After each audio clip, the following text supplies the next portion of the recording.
یہ وہی ہے نا جدھر کی ہوا چلی موڑ پڑے. اگر کہیں راستہ ہموار ہوا تو اس کے بعد مسلم لیگ نون کی حکومت نے وہ رستے پھر سے ویسے کر دیے.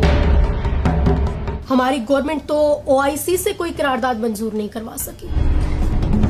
اچھا، آزاد کشمیر اور پاکستان میں آپ خواتین کا کردار کیا دیکھتی ہیں؟ کیا ان کی سیاست میں کیا کردار ہے؟ خواتین کا جو بیسک کردار ہوتا ہے وہ تو ریڑھ کی ہڈی کی طرح ہوتا ہے. جب آپ کی 52% آبادی ہی پالیسی میکنگ میں نہیں جا رہی ہوگی تو مجھے نہیں لگتا کہ وہ سوسائٹی آگے جا سکتی ہے. اچھا، کشمیر ایشو پر آزاد کشمیر اور پاکستان کی جو بنیادی ذمہ داری بنتی تھی، کیا آپ سمجھتی ہیں کہ وہ پوری ہوئی ہے؟ بالکل بھی نہیں. پاکستان سفارتی طور پر بالکل اکیلا ہو چکا ہے، اور جو ہماری آزاد کشمیر کی گورنمنٹ ہے وہ تو تمام پارٹیز کو ایک پلیٹ فارم پہ اکٹھا نہیں کر سکی.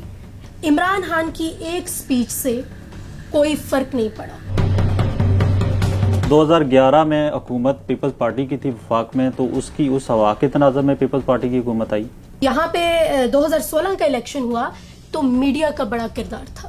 منفی پروپیگنڈا نے بھی پاکستان پیپلز پارٹی کو بڑی حد تک پیچھے کیا، اور اس بار ہم سوچ سکتے ہیں کہ وفاق جو ہے وہ اگر اثر انداز نہ ہو تو پاکستان پیپلز پارٹی کی جیت یقینی ہے. اچھا، 2021 میں آپ پیپلز پارٹی کا مستقبل کیا دیکھتی ہیں آزاد کشمیر میں؟ پاکستان پیپلز پارٹی اگر تو داندلی نہ ہوئی تو Pakistan Peoples Party clean sweep کرنے کی پوزیشن میں ہے اس وقت. NTS تو مسلم لیگ نون کا کمال ہے. کسی بھی ادارے کا بنا دینا کمال نہیں ہوتا، اس ادارے کو لے کے چلنا کمال ہوتا ہے، اور مسلم لیگ نون یہ نہیں کر سکی. اچھا، پیپلز پارٹی نے اپنے دور حکومت میں جو تعلیمی ادارے تھے ان کو اپ گریڈ کیا، لیکن نون لیگ کی حکومت آئی، اس نے ان کو ڈی گریڈ کر دیا. لیکن حلقہ ڈڈیال سے اس طرح کی مؤثر آواز سننے میں نہیں آئی. حلقہ ڈڈیال میں جب افسر شاہد صاحب کی حکومت تھی تو انہوں نے 4 ہائی سکولز کو اپ گریڈ کیا تھا، جن میں سے بیشتر جو ہیں وہ بعد میں ڈی نوٹیفائی ہو گئے. ہمارے جو منسٹر صاحب ہیں انہوں نے کوئی مؤثر کردار نہیں ادا کیا، انہوں نے بلکہ وہ خود اس میں شامل تھے. اچھا، ڈڈیال سے مختلف تعلیمی اداروں سے جو پوسٹیں ہیں وہ دوسرے حلقوں میں شفٹ ہو رہی ہیں، اس کی وجہ کیا؟ سیاسی قیادت کا فقدان. ہمارے جو اس وقت کے منسٹر ہیں وہ اس طرح سے مؤثر آواز نہیں بن رہے. گلگت بلتستان کی ہم بات کر رہے ہیں، تو گلگت بلتستان کو صوبہ جو بنانے کی بات ہوئی، پوری صوبہ بنانے کی بات ہوئی، کیا آپ اس کی سپورٹ کرتے ہیں؟ میں ذاتی طور پہ یہ کہوں گی کہ کشمیر کی وحدت کو نہ چھیڑا جائے. جو کشمیر ہے اس کا فیصلہ کشمیر کے عوام کو کرنے دیا جائے.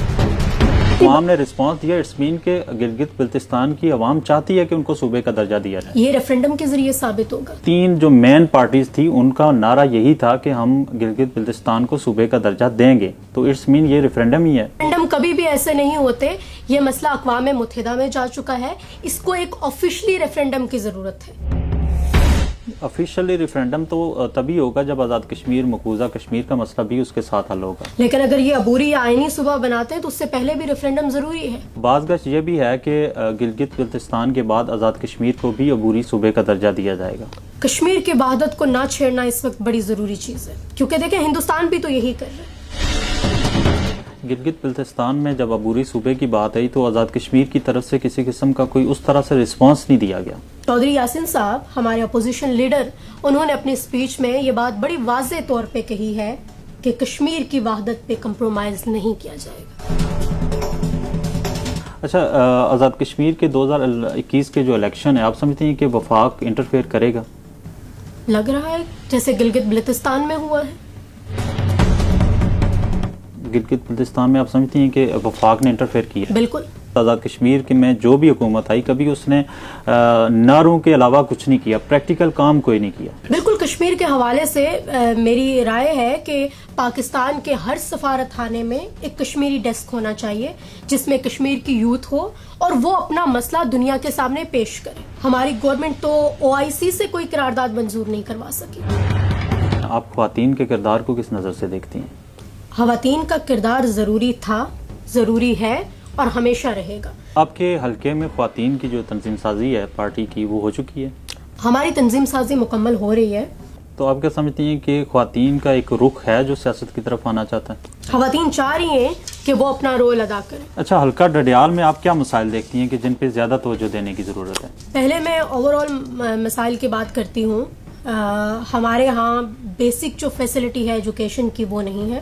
اگر تو ہم ایک مثبت پیغام دینے میں ماں باپ کو بھی اور بیٹیوں کو بھی کامیاب ہو جاتے ہیں تو ڈڈیال کی خواتین بے انتہا ٹیلنٹڈ ہیں، وہ بہت آگے جا سکتی ہیں.